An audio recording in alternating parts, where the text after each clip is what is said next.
So, we're going now guys sa aming destination. Di ko rin alam kung saan yung punta namin. Actually, kahapon pag uwi namin, drop kami sa Vancouver kasi doon din yung bahay ng isa kong ate. So, pag drop namin doon guys, kumain kami sa sushi restaurant. Nakalimutan ko yung aking remote sa aking selfie stick. So, ngayon, medyo sad tayo.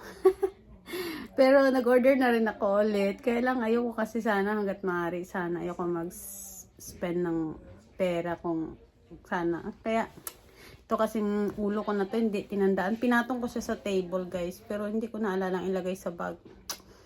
Tinawagan naman namin. Kaya lang wala na daw. Siguro na itapon na yun. Kasi maliit lang talaga siya. As in ganito lang siya kaliit na round.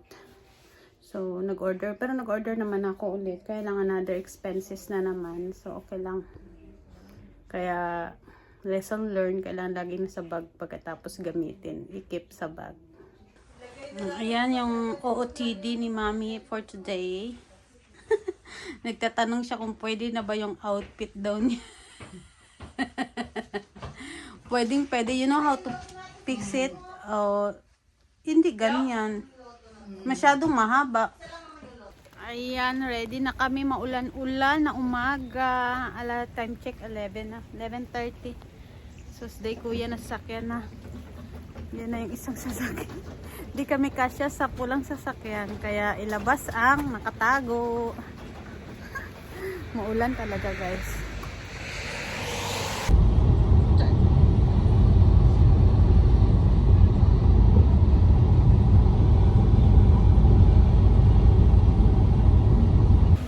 So, dito na kami guys sa Coquitlam, Costco.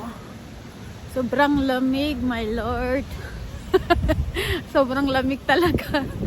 Doble na yung suot mo pero ang lamig pa rin. So, papasok kami ngayon sa Costco.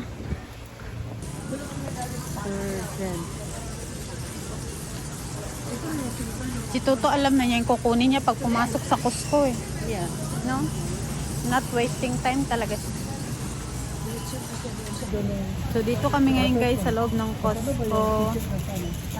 Bili ng few items na wala na sa bahay.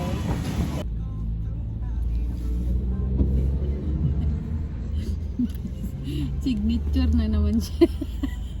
So after Costco, we are here in Coquitlam Center. Rain or shine. Ito guys. Ayun sila kuya. Gala. May H&M pala dito. Buy 2 get 1 free. Kahit get 1, 2 pa yan. Eh wala naman tayong baby. Kahit get 1, 5. Ikaw, ako daw inaasahan. Mua.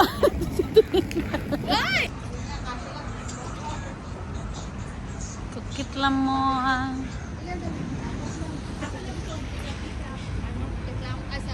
So, bumili ako guys ng itong gelatin tsaka pichi-pichi. Ito yung ating kainin kasi nahanap ko yung Pinoy food.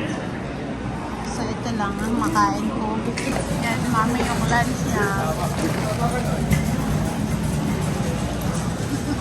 Kain daw muna siya. So, tapos na kami guys mag-window shopping dito sa Coquitlam Center. So, malakas ang ulan, malakas ang hangin. Naminto naman na yung ulan, pero mahangin talaga siya. Windy talaga siya guys. So, we decided na lang to go home. We're planning to drop in the lake. So, ma-windy kaya uwi na lang daw sabi ni kuya, baka daw si mami magkasakit sa lamig at sa maambon-ambon. So, mauwi na lang kami guys.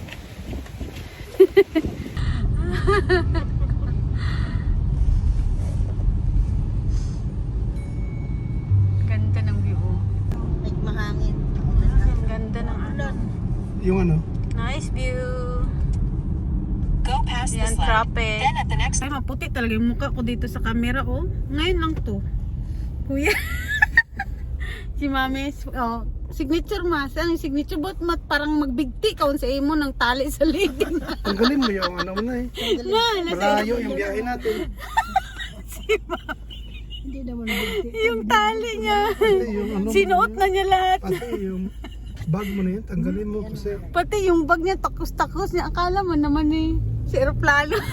Para kung malagwan, di sabihin mo agad. Talaga.